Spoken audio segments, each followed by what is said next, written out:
Hello guys, आज के इस वीडियो हम लोग क्लास 10 सब्जेक्ट हिंदी ए से मोस्ट इंपॉर्टेंट क्वेश्चन देखने वाले, जो आपका 7 जुलाई 2025 यानी कि मंथली एक जो टेस्ट होने वाला है उसी से रिलेटेड आपको ये वीडियो में जो बताए गए इस क्वेश्चन को अच्छे से पढ़ लीजिए। यहीं से क्वेश्चन बनने वाला है। आपको और पता होना चाहिए, आपको सिलेबस के अनुसार पढ़ाई करना, वहीं से आपको क्वेश्चन भी आएगा मंथली टेस्ट में जो आपका होने वाला है 7 जुलाई से।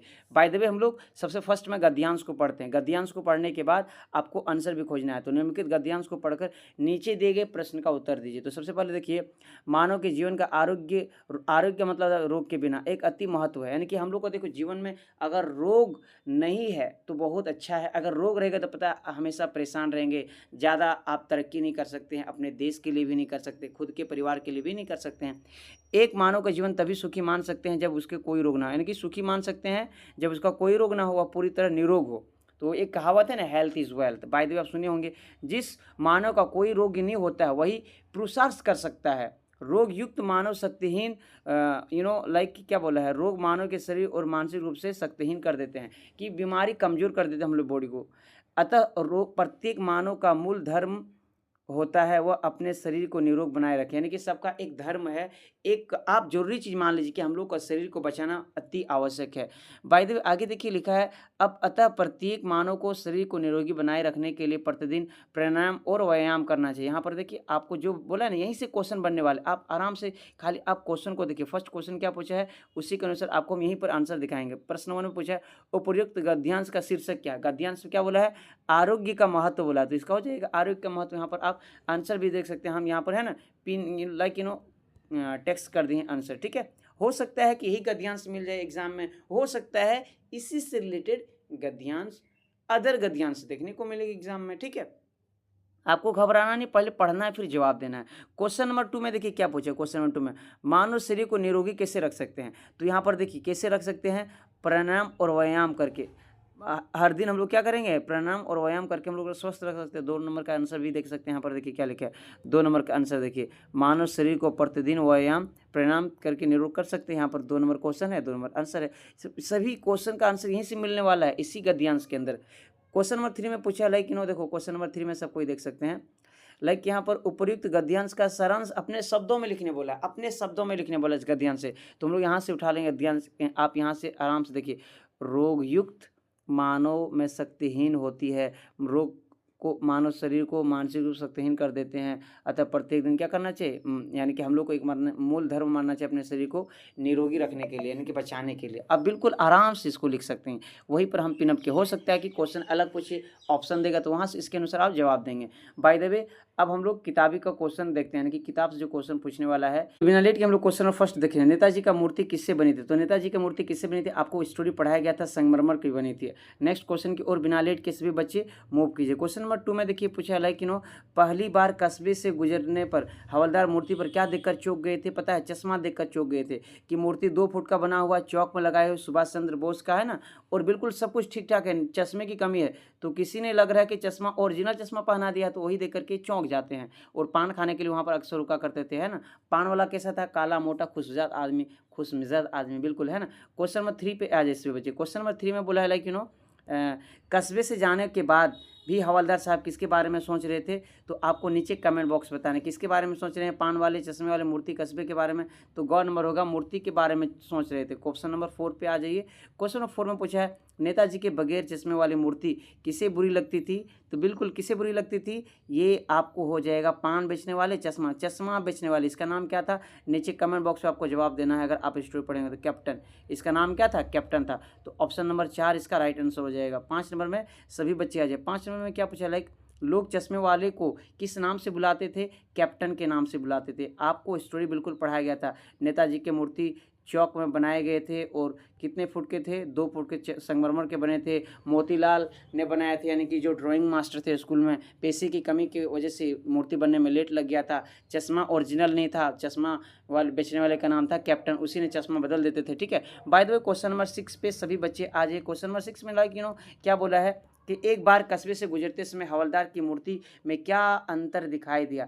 एक बार देखो, जब हवलदार साहब वहाँ से गुजर रहे थे तो क्या अंतर दिखाई दिया था, तो आपको बता देना, चश्मे पर मूर्ति नहीं था, गंदी था, टूटी हुई था, इनमें से कोई ऑप्शन नंबर ए हो जाएगा। मूर्ति पर चश्मा नहीं था, मूर्ति पर चश्मा नहीं था। तब इसको पता चला कि क्यों नहीं था, कैप्टन मर चुका था और बदलने वाला कोई था नहीं। तो पता है कि बच्चा ने एक बार क्या किए थे, सरकंडे का चश्मा पहना दिए थे। स्टोरी आपको पढ़ाया गया था। हवलदार को किसका मजाक उड़ाना अच्छा नहीं लगा था, मूर्ति वाले का, पान वाले का, चश्मे वाले का। चश्मे वाले का मजाक उड़ाना अच्छा नहीं लगा था। इसका राइट आंसर गौ नंबर, ऑप्शन नंबर गौ हो जाएगा राइट आंसर। 8 नंबर में क्वेश्चन सभी आ जाए सभी बच्चे। क्वेश्चन नंबर 8 देखिए, चश्मे वाले को पान वाला क्या समझता था, चश्मे वाले को पान वाला क्या समझता था, पागल। जैसे पागल समझ बोला था ना, जो हवलदार साहब से नाराज हो गए। तो ये हो सकता है क्वेश्चन यहाँ से भी बन जाए, है ना।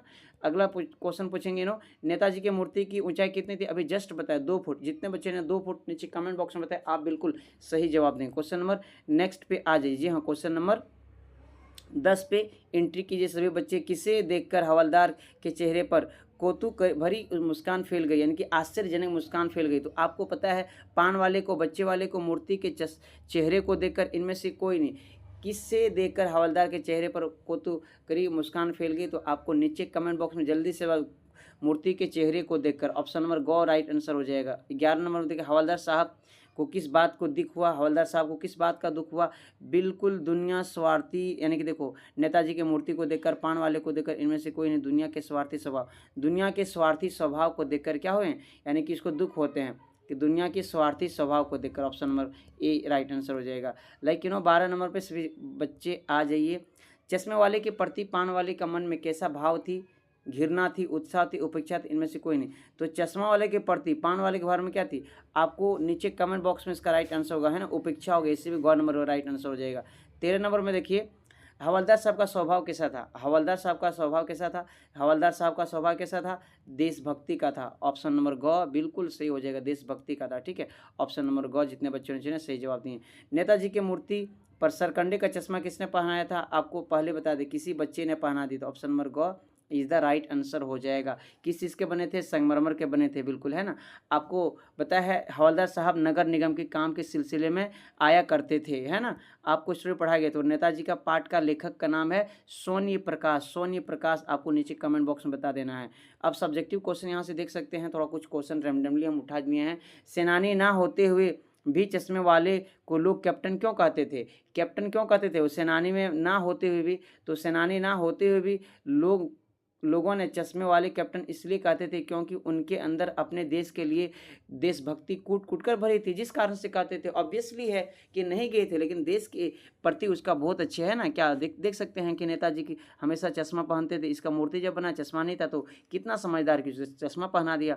आगे देखेंगे क्वेश्चन नंबर 2। देखिए क्वेश्चन नंबर 2 में क्या लिखा है, मूर्ति पर सरकंडे का चश्मा का क्या उम्मीद जगाता है, मूर्ति पर सरकंडे का चश्मा क्या उम्मीद जगाता है। आपको बिल्कुल नीचे कमेंट बॉक्स में आपको जवाब देना है। आप यहाँ से देख, मूर्ति पर सरकंडे का चश्मा यह उम्मीद जगाता है कि अभी भी अपने देश के अंदर के लोगों के अंदर उम्मीद जगी हुई है। राइट आंसर हो जाएगा। ठीक है, आप यहाँ से देख लीजिए। सब्जेक्टिव आपको स्टोरी समझना है और मिला करके लिखना, हो बहु लिखना जरूरी नहीं है। एग्जाम में लिखा रहता है, एग्जाम पेपर में यथासंभव आंसर अपने यानी कि अपने भाषा में लिखें। हवलदार साहब इतनी सी बात पर भावुक क्यों हो उठी, हवलदार साहब ने सुभाष चंद्र बोस की मूर्ति पर चश्मा लगा हुआ देखकर तब उनकी आंखें नम हो गई। वह बहुत भावुक इसलिए हो गई क्योंकि उन्हें महसूस हुआ कि पीटी के मन में भी देशभक्ति की भावना जगी हुई है। बाय द वे आगे देखते हैं क्वेश्चन नंबर यहाँ से, है ना। आप और भी सब्जेक्टिव क्वेश्चन आपको यहाँ पर दिखा देते हैं, आप देख सकते हैं। उसके बाद पता है कि पान वाले ने उदास हो गया, उसने पीछे मुंह मोड़ लिया, पान के नीचे थूका और सर झुकाकर अपनी धोती के सिरे से आंखें पोंछते हुए बोला, साहब कैप्टन मर गया। यानी कि यहाँ पर क्वेश्चन क्या पूछा है कि उसने पूछा था ना कि जो हवलदार साहब थे कि क्या हुआ, तो उसने हिसाब से यहाँ तो और भी क्वेश्चन मेंशन कर दिया। आप देख लीजिए, मेन क्वेश्चन आपको कम टाइम में बताने का प्रयास करते हैं। उस सिलेबस के अनुसार हम पढ़ा रहे हैं, सिलेबस के अनुसार हम क्वेश्चन खुद से बना करके दे रहे हैं और यहाँ से आई होप कि बहुत ही ज़्यादा क्वेश्चन मिलने का चांस है। ठीक है, आप यहाँ से देखिए वाच्य के प्रकार। तो वाच्य याद रखिए, वाच्य का मतलब होते हैं इंग्लिश में बोलते हैं वॉइस। वाच्य को इंग्लिश में क्या बोलते हैं, वॉइस बोलते हैं, जो 3 प्रकार के हैं, कर्तृवाच्य, कर्मवाच्य और भाववाच्य। कर्तृवाच्य, कर्मवाच्य, भाववाच्य, जिसमें कर्ता की प्रधानता हो। आप यहाँ पर देखिए समझ सकते हैं। फर्स्ट में हम लोग समझेंगे कर्तृवाच्य। कर्तृवाच्य में किसकी प्रधानता होगी, कर्ता की प्रधानता होगी। कर्मवाच्य में किसकी प्रधानता होगी? कर्म की प्रधानता। भाववाच्य में भाव की प्रधानता होगी। ठीक है, आपको इतना पता होना चाहिए। अब थोड़ा कुछ एग्जाम्पल की मदद से आपको बताते हैं। अगर सिंपल रहेगा या फिर सेंटेंस में ना रहे, है ना, oh my god, just wait. हाँ, अगर देखिए सिंपल रहे या फिर सेंटेंस में ना लगा रहे, सेंटेंस में जैसे कर्ता ने कर्म को इस प्रकार संपदान से, ये आपको कारक चिन्ह पढ़े होंगे, है ना। आप अगर नहीं पढ़ेंगे तो कोई दिक्कत नहीं, इससे कोई दिक्कत नहीं है। क्या सिंपल, जैसे राम पुस्तक पढ़ता है या फिर राम ने पुस्तक पढ़ता है, लड़की सेब खाती है, इस प्रकार हो जाएगा कर्तृवाची जिसमें कर्म आएगा। ठीक है, जैसे एक्टिव वॉइस इसको बोलते हैं, पैसिव वॉइस, इसके द्वारा कोई काम किया जाता है या फिर ये काम, इस प्रकार जो आएगा ना तो वो कर्मवाची होगा। जैसे एग्जाम्पल के माध्यम से बता देते हैं, राम से पत्र लिखा जाता है या फिर राम के द्वारा, अगर या तो से आएगा या तो द्वारा आएगा तो समझ लीजिए कर्मवाची होगा, अगर ने आएगा तो समझ लीजिए कर्तृवाची होगा। और जिसमें भाव दिखाएगा, जिसमें भाव मतलब मुझे सोया नहीं जाता, मुझे बोला नहीं जाता, मुझे पढ़ा नहीं जाता, इस प्रकार रहेगा ना तो वो भाववाची होगा। हम सिंपल से आपको बताने का प्रयास करते हैं। ऑप्शन मुझसे चला नहीं जाता, मुझसे बच्चे से सोया नहीं जाता, जहाँ पर भाव दिखाएगा वो हो जाएगा भाववाची। नेक्स्ट देखिए, नेक्स्ट टॉपिक क्या है? रचना के आधार पर वाक्य के भेद। रचना के आधार पर वाक्य पता है 3 है, सरल वाक्य, संयुक्त वाक्य, मिश्र वाक्य। सरल का मतलब होता है साधारण, सिंपल, जैसे वह स्कूल जाता है, लड़का पढ़ता है, लड़का बोलता है, लड़का चलता है, लड़का फिरता है, वह आम खाता है, इस प्रकार जो आएगा ना सिंपल सिंपल, वो हमारा हो जाएगा सरल वाक्य हो जाएगा। अब बात रही कि संयुक्त वाक्य कौन सा होगा सर? संयुक्त वाक्य अब कौन सा होगा, इसका भी एग्जाम्पल के माध्यम से थोड़ा समझाते हैं। संयुक्त का मतलब होता है 2 सेंटेंस, एक सेंटेंस कंप्लीट होकर के दूसरा सेंटेंस का जुड़ना, यानी कि जुड़ने को ही बोलते हैं संयुक्त। तो देखते हैं, जैसे एक एग्जाम्पल हम यहाँ पर लिए हैं, आप देख सकते हैं, सूरज निकला, एक सेंटेंस, और पक्षी चहचहाने लगा, सुबह हुआ और बच्चे जाने लगे स्कूल, जो भी वॉट एवर थिंग है, एक सेंटेंस 2 सेंटेंस जब जुड़ेगा ना तो क्या हो जाएगा? संयुक्त वाक्य हो जाएगा। आगे है मिश्र वाक्य। मिश्र वाक्य क्या होगा? पहला वाक्य, जी हाँ, मिश्र वाक्य को कैसे पहचानेंगे? मिश्र वाक्य को पहचाना बताते हैं। पहला वाक्य दूसरे वाक्य का अभाव दिखाएगा, यानी कि देखो पहला जो वाक्य होगा ना, दूसरा वाक्य पहला का अभाव दिखाएगा। जैसे लाइक मैं यहाँ पर एक एग्जाम्पल लिए हैं, जब हम लाइक यहाँ पर देख, जब हम स्टेशन पहुँचे तभी गाड़ी खुल चुकी थी, मेरे आते ही बच्चे भागने लगे, इस प्रकार से देखो दूसरा सेंटेंस पहला का भाव दिखाएगा। तो गाड़ी जा चुकी थी, कब गाड़ी जा चुकी थी? जब मैं स्टेशन पहुंचा। तो जब देखिए क्या दिखा रहा है, जब अभाव दिखाएगा तो समझ लीजिए मिश्र वाक्य होगा। यही तक हम क्वेश्चन थोड़ा बनाएं। आई होप कि आप बिल्कुल अच्छे से पढ़ लेंगे, और बिल्कुल और भी सब्जेक्ट का अगर आपको क्वेश्चन चाहिए तो नीचे कमेंट बॉक्स बताइए। मिलते हैं नेक्स्ट वीडियो में।